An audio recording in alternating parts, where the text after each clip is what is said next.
Järelsõna. Ma usun. Greg Boydi märkus. Pärast minu 22. novembri kirja muutus meie mõttevahetus eranditult telefonivestluseks. Me helistasime üksteisele mitmel korral ja ma olin oma isal külas pikemat aega nende 2 kuu jooksul, mis meie kirjavahetusele järgnesid. Kristlus oli alati peamine ja tavaliselt ainuke vestlusteema.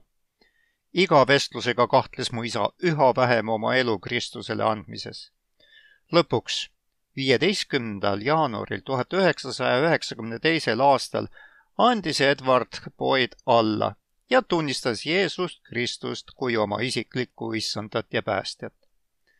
Järgnev lõik on kirjast, mille mu isa peale pöördumise kogemust mulle kirjutas.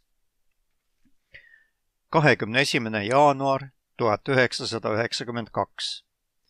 Kallis Greg, nagu ma sulle juba telefoni teel ütlesin, hüppasin ma lõpuks. Halleluuja!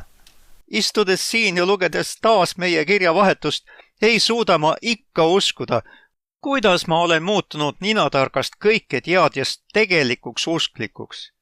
Jeanki ei suuda seda uskuda. See on vist isegi meie koera totaalselt segaseks ajanud. Inglid, kelle sa ütled selliste asjade üle rõõmustavat, suruvad tõenäoliselt üksteisel kätt ja kallistavad teineteist. Kas sa oled juba Anitale rääkinud? Ma olen kindel, et ta on sellest sillas. Tagasi vaadates tundub mulle, et muutus hakkas tõeliselt toimuma, kui sa veensid mind piibli inspireerituses ja aitasid mul põrgust aru saada. Ma pole kindel, miks, aga ma arvan, et siis hakkasin ma nägema valgust. Umbes sel ajal ma tajusin, et minu skeptitsismi seisukoht on lõplikult kaotatud seisukoht. Ma mäletan, et ma olin üheaegselt nii segaduses, väheke hirmul, kuid ka põnevil, kui ma selles selgusele jõudsin. Nüüd olen ma lihtsalt põnevil. See poleks juhtunud ilma sinu järjekindluseta, poeg.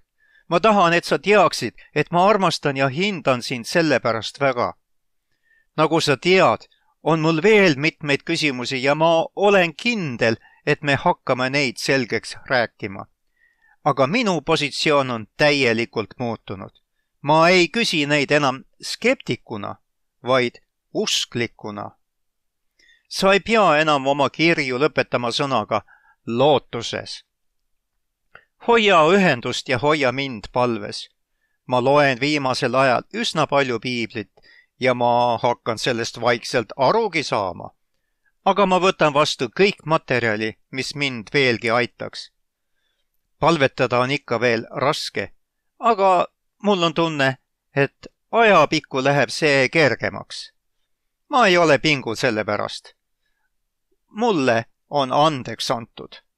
Armastuses, usus, isa.